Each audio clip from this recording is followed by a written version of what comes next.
Ronda Pilipinas 2015 hatid ng LBC. Mabuhay lungsod ng Tarlac pero iiwanan nun natin sandali ito para sa flag off ng 66 riders sa unang yugto ng dalawang yugto para sa Luzon qualifying ng ating karera. Ayun na sila, there they go! Kita nyo naman, patag na patag ang daan ng mga siklista natin. 66, relax nga yung mga marshal sa gilid. Samantalang ito namang mga siklista natin, humahanap na ng pwesto nila para makaungos agad sila sa ruta natin na 138.9 kilometers Tarlac Provincial Capital hanggang Monasterio de Tarlac Circuit. Pabalik ulit tayo dun sa halos malapit sa ating pinagmulan. Mga siklista natin masigasig para pumasok sa final ng ating pangarera dito sa Ronda Pilipinas 2015. Paniki, walang katotohanan na dito pinanganak si Batman ha. Paniki, Tarlac ho, isa sa mga pinakamagandang bayan ng lalawigan ng Tarlac. 10:40 AM na. Medyo hindi pa mainit pero mainit na ho ang labanan ng mga siklista natin. Pumapwesto na, sa katunayan meron pang dumadaan dun sa shoulder ho. Tingnan natin kung sino itong nasa lead group. Santi Barnechea sa first edition 2011 ng Ronda. Kasunod si Edgar Nieto, isang Espanyol na dumayo dito ngayon parang Pilipino na. Kasama si Ronald Oranza na kanina nagyayabang. Tignan mo itong number ko ha, 67 ha. Andyan din si Jerry Aquino at pinangunahan niya itong mga siklista natin kasama si Elmer Navarro, George O'Connor, mga anak-anak na ito. Si Bordeos, isa pa rin sa mga dati mga amateur pero ngayon talagang mga professional riders na. John Paul Morales kasama rin dito. Tuloy-tuloy ang pagtuturo para kumanan itong mga siklista natin. Ayun napakalayo na ng iba. Ito yung lead group natin ha, pero namamasid natin sa dulo mga sumusunod. Ito yung mga lead group riders natin. Kanan din naman itong mga humahabol. Chasers 2 minutes and 26 seconds behind the leaders Denver, John Ray at saka John Mark. Itong mga siklista natin, syempre pa, hindi papayag na hindi rin makasunod kaagad ang kadugtong ng third group natin. Kakanan din ho sila.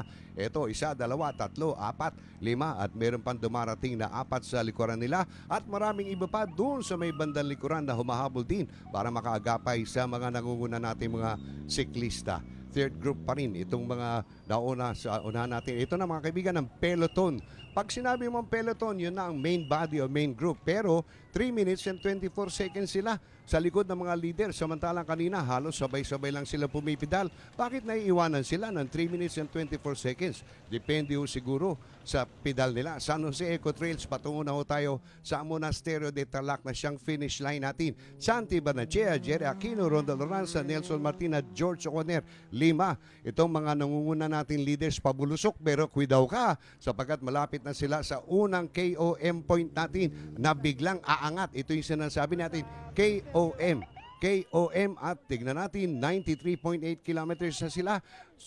Tumitingin pa sa may bandang likuran itong si George O'Connor. Kasunod si Jerry Aquino. Siyempre, si George O'Connor ang nanguna. Kasunod nga itong si Jerry Aquino. Sino ang third? Ronald Oranza. Sinundan ni Santi Barnechea at saka ni Nelson Martin. Eto pa, humahabol pa mga kaibigan, pabulusok nito pero biglang aangat yan sa KOM natin. 50 seconds na ho. Ito mga chasers natin. 1, 2, 3, 4, 5, 6, 7, 8. Sinusundan ng mga sasakyan ng magapay para sa kaligtasan ng mga siklista natin. Ayan, preskong-presko si Mamang Carabao. Samantalang nagpapawis naman itong mga siklista natin sa ibabaw ng Carabao. 1:30 PM. Mainit ho ang lansangan. Ito'y last 10 kilometers. Nelson Martin, Ronald Oranza at saka Jerry Aquino Jr. ang ating hong mga leaders. Ito naman ang chasers natin. 22 seconds behind. Pinangungunahan ni Elmer Navarro.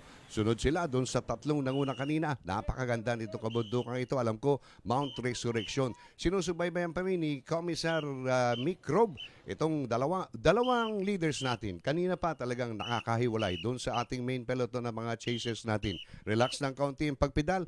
Walang ambang panganib sa bandang likuran. Ronald Oranza, Elmer Navarro. Sino una? Ronald Oranza ang unang tumapak ang gulong doon sa may guhit ng ating KOM2. Malapit na ho tayo sa may finish natin ha.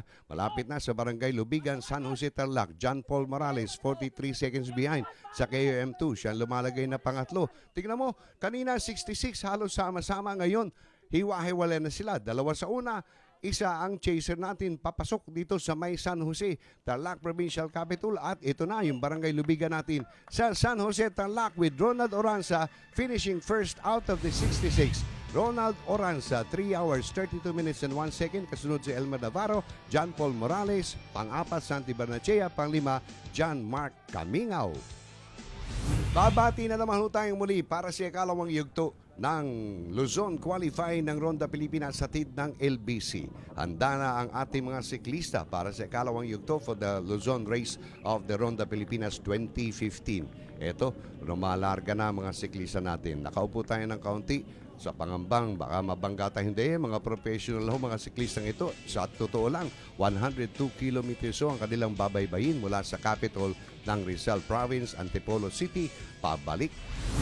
Ito na ho ang flag off natin at 10:53 a.m. sa Morong, Rizal na mismo. Pinakawalan itong mga siklista natin. Ayun o, umaarangkada na ang mga cyclist natin para makakuha sila ng magandang pwesto sa unahan dahil masikip po ng kaunti itong mga dinadaanan nilang lansangan. Ito na, nakalusot na si Mark Julius Bordeos nangunguna. Sundan ng isa pang siklista, itong si John Paul Morales at syempre itong pumapakatlong si Nelson Martin. Medyo lumagok pa ng kaunti sa kanyang tubigan. Tatlo lang ho silang leader natin ngayon ha.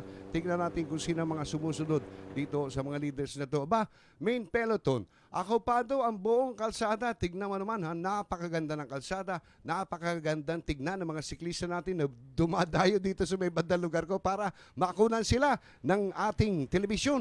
Ayun, eto, papasok na ng Hala-Hala Paraiso ng Rizal. Nandito ang may red jersey, si Ron Oranza na nanalo sa unang yugto.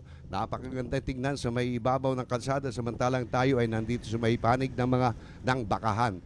Itong sinusubaybayan nating karera. Maayos ang kanilang dinadaan ng lansangan. Medyo wala ho yatang challenge sa araw na ito dahil almost flat terrain ang dadaanan nila compared to the first stage na medyo may akyatin. Dito, patag na patago at hindi magkakalayo ito mga siklista natin. Sa gitna ng gulong na nakatanim, sinilip ko itong mga siklista natin. Peloton ho ito, main body ng ating mga siklista in the second qualifying. Asa na ho yung leader? Ito, unahan ko muna yung mga siklista para nabibilang natin at nafo-focus natin ng bawat isa sa kanila in action. Wala pa ho dito yung nasa lead group natin. At merong nauuna doon na tinatakpan lang na kaunti nitong aking motorsiklo pero hindi pa rin ho ito ang lead group natin. Isa, dalawa, tatlo, hindi pa rin ho ito. Meron pa sumibad ng una na hahabulin natin. Lampasan ko itong mga siklistang ito. Ito na naman ang isang grupo ng mga siklista. Sandali lang mama at medyo ilikong mo na konti. Isa, dalawa, tatlo, apat, lima, anim, pito. Hindi pa rin ho ito. Wala pa kasi yung ating komisar car na nagbabadya.